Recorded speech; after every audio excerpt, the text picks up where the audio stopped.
were gone trying to get a visa. How did that process go? And is that something you've had to go through before? Yeah, it was special. I had to go through it before in the previous summer. I have to do my visa every year since I'm from France. But this year, the summer and the off-season being so short, especially with the free agency, with also me signing pretty late right before training camp, I had to do that during training camp. So that's why I went to Mexico. I think I missed like 2 days, one practice. But coaches made sure I got on point with what the team was doing. They sent me clips. I talked to the players too. So travel to Mexico, it was fast. Got an appointment, got my visa done. So now I'm here and ready to start the season. Gotcha. Mexico? That's nice. Yeah. First time going there. Of course, I was being careful with the situation, but the city is amazing. The city is huge. When you fly above it, the city is really huge. And but yeah, got it done. Nice. I've never been there before, so really sounds nice.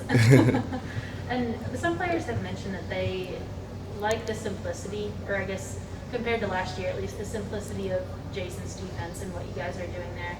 What have been your thoughts about what the team has installed and how easy that is to potentially pick up and to execute this year? I don't me not being last year, of course, is different. But from what I can tell from so far, definitely it's pretty simple. It's pretty clear. Communication is going great between the coaching staff and the players for us to understand the script and what we want to accomplish defensively and offensively. So I would understand why they say it's pretty clear, because actually we're making a good job at executing, learning, and getting better every day. And when it comes to playing with Luka, he can do passes that most players can't. And then sometimes it's ones where you don't, I'm sure, realize that they're coming because it's over his head or he's not looking. How so far have you kind of been able to learn what he sees when you are playing with him, or be able to see like how he tells new teammates, hey, be ready for this because you may not think you're open, but you are? Does he tell teammates? I don't know, but it's pretty, it's pretty impressive. I feel like he knows the game. He learned the game. And it's two different parts between learning the game, knowing the game, and actually incorporating it and doing it actually on the court. And I feel like he's perfecting that at a high level, at the highest level, and that's why it's pretty impressive. You see passes that are not that you can't see. So I feel like basketball is his talent. God gave him a blessing. God gave him a talent that he uses perfectly, and that's just nice also for us players to learn and to try to get better. And for you, how did it feel to get your first action last night? How did you come away, feeling like you did? Great. It was great. Like I said, new start, new experience, new environment, new arena. But for real, it was great. Also being with my teammates, with the team, we have a great atmosphere, great chemistry. So playing basketball on that court was fun, really fun, and I can't wait to keep on going. All right, Coach. Okay, we've got a question on Zoom for Eddie Sefko, Mavs.com. Eddie. Hey Frank, what have you? Can you hear me? Okay. Yeah, I can hear you. How you doing? Okay. Well, good. What have you seen out of KP so far, relative to what maybe you can remember back before his injury in New York?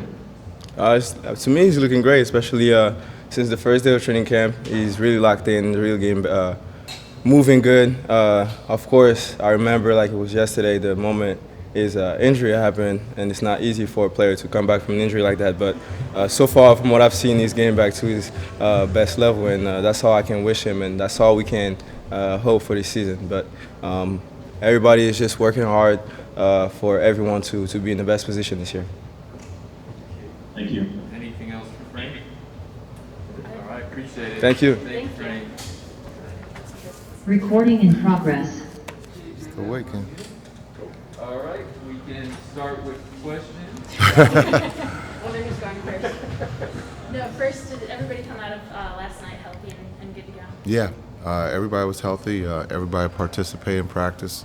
We had a quick, intense practice, and now they're off. Good deal. And kind of some off-deep questions, but when you were playing and when you had new teammates that you needed to kind of acclimate to your passing in the same way that Luka does now, was there ever kind of like a purposeful direction that you would give them? Because I'm trying to figure out how do Luka's new teammates learn how to catch his passes when he just tosses it over his head or he just hauls it across the court without looking. Right. Is that something that you would ever, talk to your teammates about specifically about hey, here's how I see this, here's how you're going to get this pass, and here's how to be ready for it? Yeah, I think there's a communication that probably starts off, first. I think we have all seen the highlights of Luka being able to make incredible passes. So I think as a new player, or are expecting the ball to come at some point.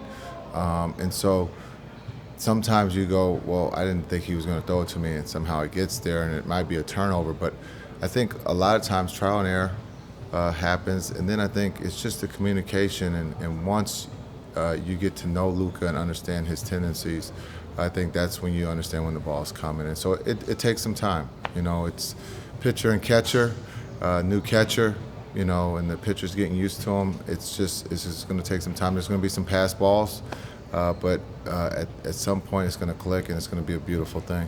What do you remember about that trial and error phase when you were playing? Were there any funny moments or interesting stories that you remember about how you would get teammates ready for passes that you could make that many others probably couldn't? Yeah, I had a lot of turnovers, but I think the one story always sticks out, and I always laugh about when people ask about maybe my best turnover was in the All-Star game in San Antonio with Charles Barkley. I think I threw it off his head. I thought he was open. He didn't think he was getting the ball. And then he told me after the game, they told me that you were going to throw me the ball, and I just didn't expect you to throw it in that crowd, and somehow it got to me, and I wasn't ready. So that's the only one that really stands out to me when I think about turnovers. But I think it's just, also the quarterback, right? The pitcher quarterback is going to try to find those shooters so they can catch in the pocket and make it as non-stressful so they can just be able to do what they do best, and that's shoot the ball. How have you seen Luka handle that these past couple weeks? Is it something where he will pull a new guy to the side and be like, this is what I want? Or is it something, like you said, where maybe it's bouncing off of somebody's head or maybe it's bouncing out of bounds when y'all are scrimmaging because it's just something that they have to learn? Yeah, I think it's just trial and error. Especially in training camp, I think sometimes as a elite passer, you're gonna push the envelope to try new things to see if they can work. Also, you're just alerting everyone that the ball's coming, right? To be ready. I'm trying to make the game easy. This is one of my strengths, and so I think we've had some early turnovers, but the intents have been great, and that's something I've always told the guys. If the intent is good, I'm not going to harp on turnovers. We want to take care of the ball, but if you're trying, to get a teammate, the ball, then that's unselfish, and so I'm all for that. Any funny stories when it comes to balls bouncing off guys' heads here or anything? No, we haven't had to put on a football helmet here. So, but the beautiful thing is that guys are ready. They understand Luka, and so we've maybe had a couple miscues where maybe backdoor and Luka might have thought he was staying, but those are all fixable once the relationship grows. That's good. No concussion watch. No concussions. No. Good deal. No. All right, Eddie's got one on Zoom. Eddie, go ahead. Hey, Jason. Sorry I couldn't make it down there today. I understand some things are more important. Oklahoma and Texas, I get it. Well, my five-year-old grandson is here, so that's. Oh no, that comes first. That comes first. Always family. A couple things. First of all, you should never feel bad about a turnover that goes off Chuck's head. It's hard to miss that head. You said that. I didn't say that. A couple things. The rebounding. I know you don't expect to out-rebound by an average of 18 a game all season long, but what have you stressed that has kind of got everybody crashing the boards like they are? Yeah, I think when we talk about defense, we're talking about finishing plays. And I think, again, last night there was a lot of great examples of us being in the right position, being aggressive, and making them take a contested 2 or 3 and then finishing it with the rebound. A lot of times, you can play really good defense and then you give up an offensive rebound and they kick it out for a wide open 3. And so I think, again, last night there was 6 offensive rebounds, so that's one more better than that first game against Utah. So there's a lot of carryover for about the talk of us finishing plays, and I think the guys are doing a great job with that. Secondly, the three-point shooting so far has been kind of a mixed bag, and you've mentioned that. I mean, it comes and goes, and there's not much you can do about that sometimes. But is that a part of the strategy of maybe shooting a few less of them this year? No, I don't want anybody to panic that we're not going to shoot threes. We're going to shoot threes. But also, I think when you look at the way KP's playing inside and out is a plus for us as a team. Also, the rotations. Guys have played 17 minutes, have only played in a half. As we go forward and start building more minutes, I think you're going to start seeing more threes go up, but still being consistent of trying to get the ball inside first, take the easy two or get to the free throw line. Again, we all trust that guys are going to make the right play or trying to make the right play on the offensive end. But sometimes when you're putting out so much energy on the defensive end, it might take your legs a little bit. And so the guys are getting used to that. Okay, Thank you. Thank you. We'll go to Ian. Hey, Coach. Can y'all hear me? Yes, sir. I just wanted to ask you about Eugene Omoruyi and what you've seen from the start of training camp and 2 games into the preseason now. Back when he was in Pac-12, he was a scorer, and last night he had a pretty good game. And so kind of how have you seen him grow and develop just in the short time since training camp started? Yeah, I think even when you talk about Eugene, his growth comes even before training camp when we had him in Summer League. Just understanding Summer League to where he is today, if you ask him, it's going to be about hard work. And this is just a joke, but he can also say this is just a hobby. And so, when you talk about someone who went to school to become a lawyer and said yesterday after a game that this is a hobby, the hobby he's becoming really good at. And we hope that he continues to love his hobby and keep working at it. And so it's great to see a young man put in the work. I thought getting him in early with the big group to see how he would respond, I thought he did an incredible job.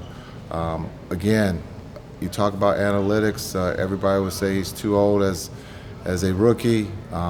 He doesn't do anything well. But the one box that he does check is that he plays hard and he's a basketball player, and we're lucky to have him. I have one more for you real quick. Yes. You've talked a lot about just building chemistry, especially with the new coaching staff and with the guys. 2 games into the preseason, how do you feel that's gone? How have you seen it grow just the day-to-day, the chemistry and the feel for one another on the court? Yeah, I think, again, we talked about that as chemistry and accountability as our 2 words going into training camp. And you can see the chemistry on the offense and defensive end. But a lot of the chemistry is judged on that sideline of the interaction when you're not playing. And when the guys, Maxey or Reggie, who didn't play, they were into the game, cheering for their teammates out there on the floor. For the coaching staff, we've spent a lot of times in meetings, so that chemistry is going well. I think Igor is doing great play calls offensively, and then Sean is doing a great job on the defensive end. And so everybody's doing their part, everybody's working, but the work atmosphere is fun. And on top of that, we're doing our job and trying to develop these guys to put them in the best position to be successful. Okay, anything else, Coach? All right. Thanks, sold out crowd. You guys have